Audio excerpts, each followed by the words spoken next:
Hey guys! So it is sit down Monday time. Um, Alright, so I have been wanting to make this video for a while now, and I just haven't had really, not the guts to do it. I've been a little nervous and a little scared to do it. Okay, so I'm not by any means gonna sit here and try to tell somebody, that my beliefs and my religion are the best. I'm not, or for everybody. I'm not going to say anyone else's religion is wrong. I'm not saying my religion is right. I'm just simply going to tell you guys my story, my background, and I think it's important because a lot of my subscribers are subscribed to my channel, and you guys don't really know much about me. You guys don't know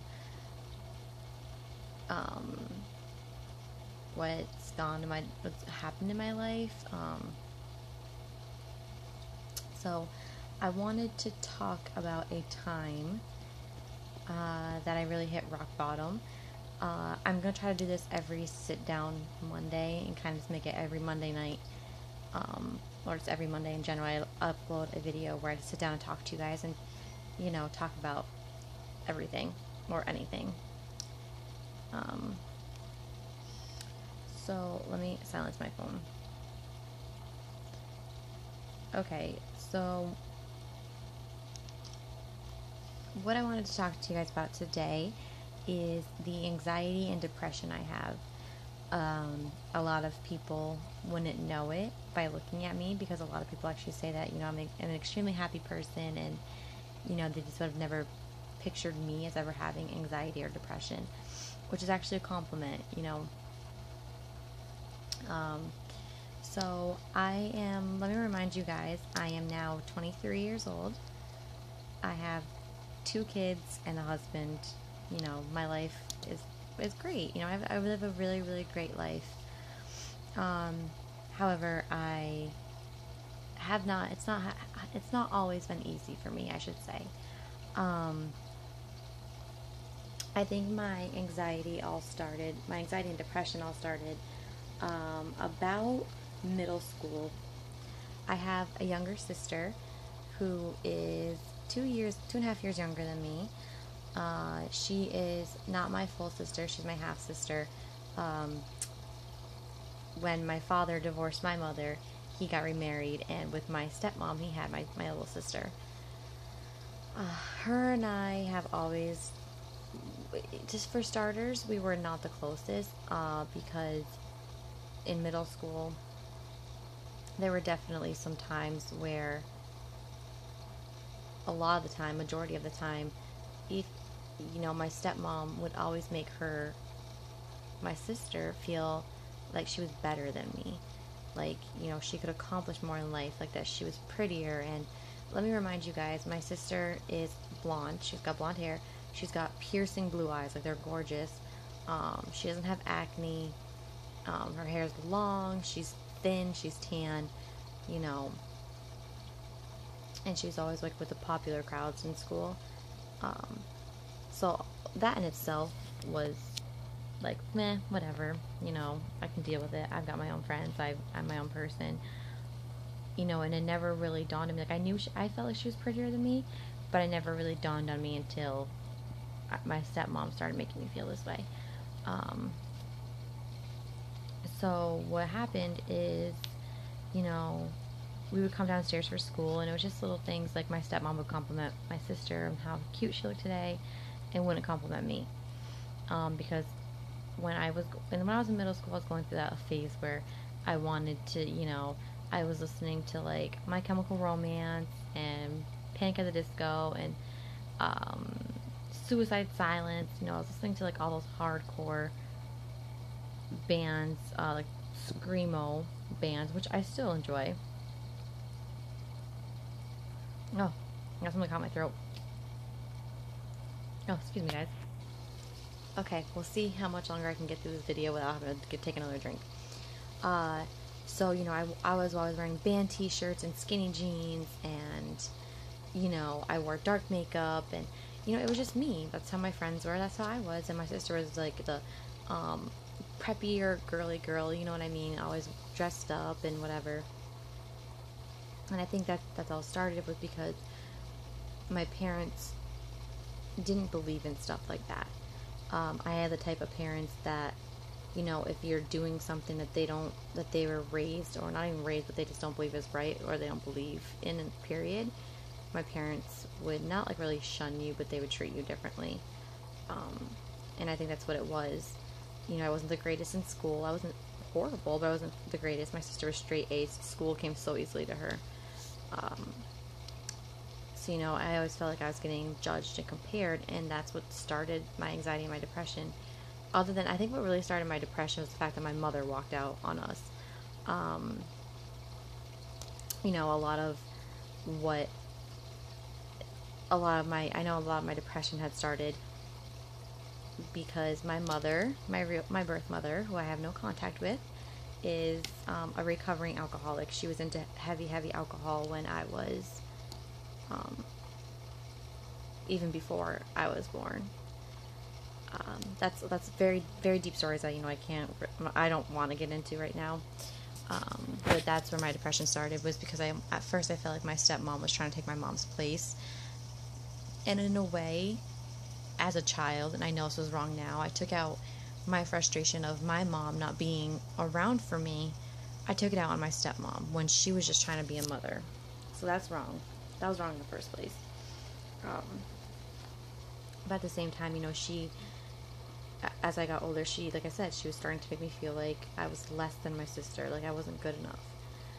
Like I was going to go nowhere in life, and I always felt like when I'd bring a boyfriend over to meet her or a friend over to meet her, it always felt like they weren't good enough. They weren't not good enough for me, good enough just to be in the presence of my stepmom. But whenever my sister did it, it was complete opposite. And that's what really started my thing. I really, really, really from middle school started beating up on myself. I was like, oh my gosh, I'm never going to be good enough. I'm not pretty. I'm not, you know what I mean? It was just like, I was like, my real mom doesn't really want me. Like, there's something wrong with me. What's wrong with me? And, as a middle schooler, you question, it makes you question what is so wrong with you as a human being. And that's what started my anxiety, my depression, and just, it was bad. For years and years, I'd beat myself up. I would look in the mirror and just not,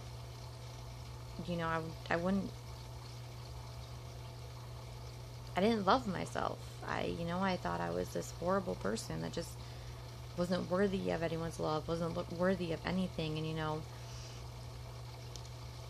it's such a hard, it's a hard thing to deal with when you're so little. And still trying to wrap my head around why my mother didn't want anything to do with me. Because when my mom would call us every now and then and be like, I'm gonna come pick you up and we're gonna go do this and we're gonna do that, my mom always canceled plans on me. And even if she didn't cancel plans, she just wouldn't show up. And and I feel my stepmom's pain, because it's like, how do you tell a little girl that? And I'm not gonna lie, I wasn't the best to my stepmom. I took a lot of my frustration out on her. We never beat each other up or anything, never anything like that, never physical, but verbally, I came to a point where I was extremely mean to her, because I was like, oh my gosh, something's wrong with me. My real mom doesn't want me. My stepmom's always comparing me to my sister. And whenever I would sit down and talk to my stepmom about it, sorry guys if I get a little emotional, I'd sit down and talk to my stepmom about it. My stepmom was always like, no, I don't, I don't do that. You're just saying that because you're being a drama queen. And that was always my stepmom's famous lines, was she's always wanting to call me a drama queen. She's saying I'm just making it up. So that was extremely hard, and then what really, really triggered my depression was a boyfriend. And I know everyone's like, oh, you got so depressed over a boy. I'm going to tell you guys a little secret. In high school, I was seeing a guy who was like amazing. He was the best guy ever. We went to the same school. We shared a locker. We were hooked on each other. There was a girl who he hung around with who didn't go to our school. She went to a separate school. And I was just very kind of jealous of her because they were really close friends. And I was just like, oh my gosh, you'd rather hang out with her, da da da. He's like, oh, I'll never break your heart. Well, needless to say, he ended up breaking my heart. And not even a couple weeks later, he ended up getting with this girl after, through our entire relationship, like 2.5 years, he told me he never would. So to get back at him, I was like, you know what? He is extremely good friends with this guy, this other kid who didn't go to our school either. I was like, I'm gonna hang out with him and see what happens. So we hung out, and I didn't really like this kid. But we hung out. He was cute though. We hung out as I'm trying to get to this story, and through being friends, he was just like, you know what? I would love to date you, and I was like, oh, okay. So we ended up dating, and I fell hard, extremely hard. I was 18 years old. It was my senior year in high school.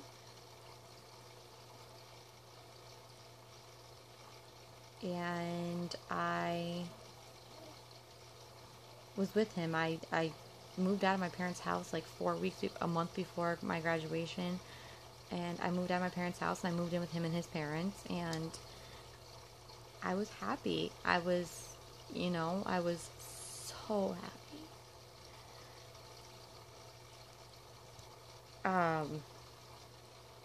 This kid and I did everything together. He made me laugh. He made me smile. Like, he made me feel like no one else ever had. And then I remember he had an ex-girlfriend who he was in love with at one point. I was like, do I have anything to worry about with her? And he said, no, you never do. Well, needless to say, this girl went to my school. She was a couple years younger than I was. And she messaged me one day and she goes, we're going to not use his name, so we're going to use a fake name. She said, Rob asked me for nude pictures. And I was like, wait, what? And she's like, yeah, he asked me to send him nude pictures. I was like, okay. So Rob and I never had problems. Like, we were never, like, to the point where we had to ask each other to see each other's phones. So we didn't have locks on our phones because we trusted each other. But that's why I never asked to see his phone and he never asked to see mine.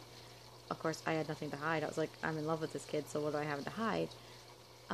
He came home from work that night and I asked him to see his phone, and he's like, why? And you could tell he was trying to delete messages. And I was like, no, let me see him. And I grabbed it from him, and I saw it, and she was kind of just as guilty because she never sent him naked pictures, but she sent him pictures regardless, like showing a little bit of skin, but never like a full boob or a full butt or a full thingy. And I told him, I started packing my stuff, and I was like, I'm done. I'm going to move back to my parents. Like, I can't do this anymore. And, he cried hysterically, and he's just like, I'm sorry. That was a low time. We got into a fight that day, and da-da-da-da-da. And stupid me, I should have left him to begin with, but I never did. And I was, everyone's like, Chelsea, he's such bad news. Like, don't, you're not in love with him. Don't do it. And I did. I stayed with him. And I gave him another chance. If you're in love, you're going to give someone another chance, I believe. So I stayed with him.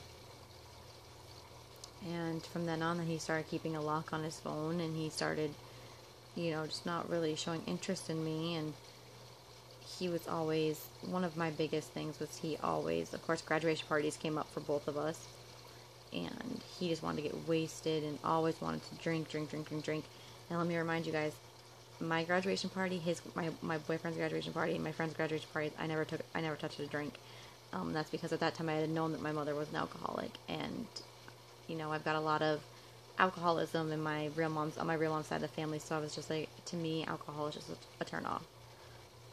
So I didn't touch the stuff. I was his DD to make sure my man got home okay, to make sure our friends got home okay.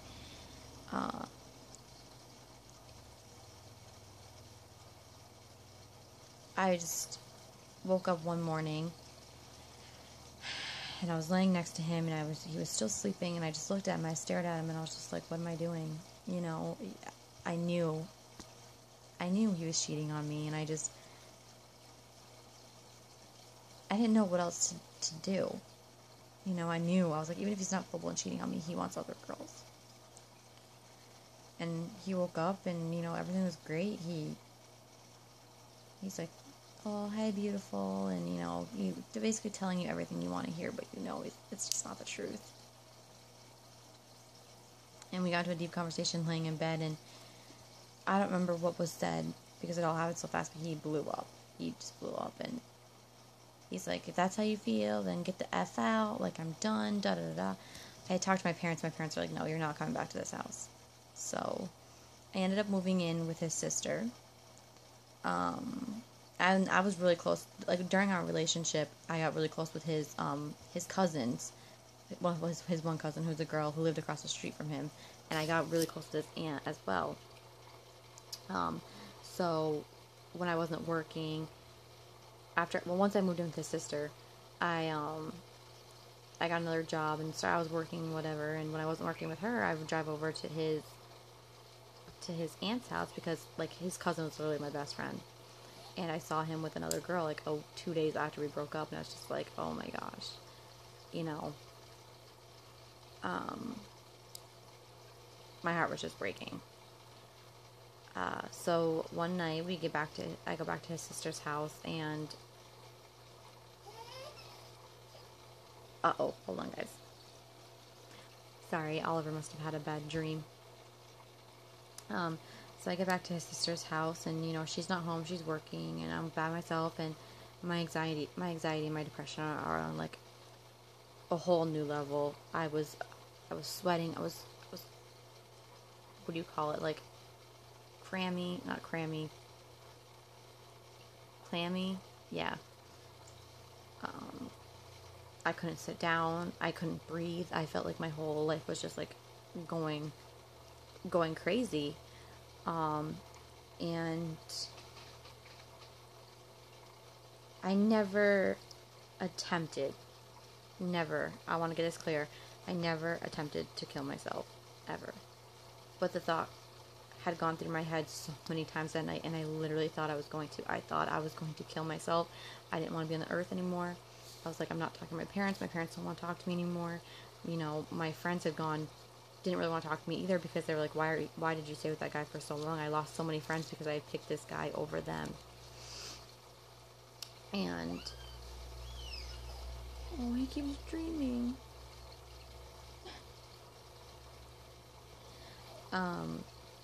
I called his sister up, and I was like, you come get me. And I was like, you know, I was like talking, but I was like talking to her, but I wasn't like, she could tell something was wrong. And I was really close with his sister. So she drives home, and she's just like, what is going on? And I wasn't breathing, like, I was hardly breathing. And she's just like, she drove me to the hospital. I was admitted into the mental part of our hospital for a week. And I was on heavy watch because they thought I was literally going to try to murder myself. And not kill myself, however you want to put it. You know, I was scared. You know, I got out, and in the hospital, after like 2 days, they gave me, you know, I asked them, I was like, can I have a Bible? And they looked at me weird, but they're like, yeah, you know, they can't, if it's your religion, they can't turn you down. I mean, I think they can turn you down under certain circumstances when you're on, like, high watch like that. But I guess my watch wasn't that high. So they gave me a Bible, and for the next couple of days, I literally read that Bible. And I was born a Christian. I was just never really heavy into my religion at that point. But I read the Bible, and I just thought about where I wanted to be in life, and I was like, this is not it. You know, I feel like God saved me. I started praying every night, and I told God to put me to let me know where he wants me to go. And it was almost like I just had like this instant thing, like, this, Chelsea, this is not, what are you doing? This is not you. You're a happy person. This is, what are you doing? Over a boy. Over everything. You're so much stronger than that. And it's like, God told me I was stronger. God told me I could I could deal with all of this because he wasn't done with me yet. You know, my time here wasn't over. You know, he had so much. He had bigger and better plans for me. And honestly, guys, I feel like if I had not found God in that hospital, I feel like once I got out, I probably would have killed myself because my anxiety was so high. And my depression was just on a level I couldn't even tell you. You know, I just, as you guys don't know this because I really don't talk about that much, but I I love God to death. God is my savior. I'm very heavy into my church. Usually why I don't film on Sundays is because I do go to church. I read the Bible. I'm always reading books that are inspirational. I'm reading self-reflecting books. You know, I'm actually in the middle of starting to write my own book based on my stories. So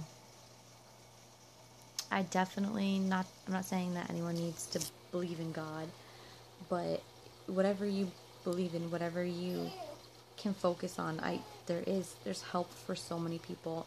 And if you ever go through depression, or you have depression, you have anxiety, I have them to this day, you know, but I have two beautiful miracles I haven't gone back to my depression medication because I stopped them when I got pregnant for Harper.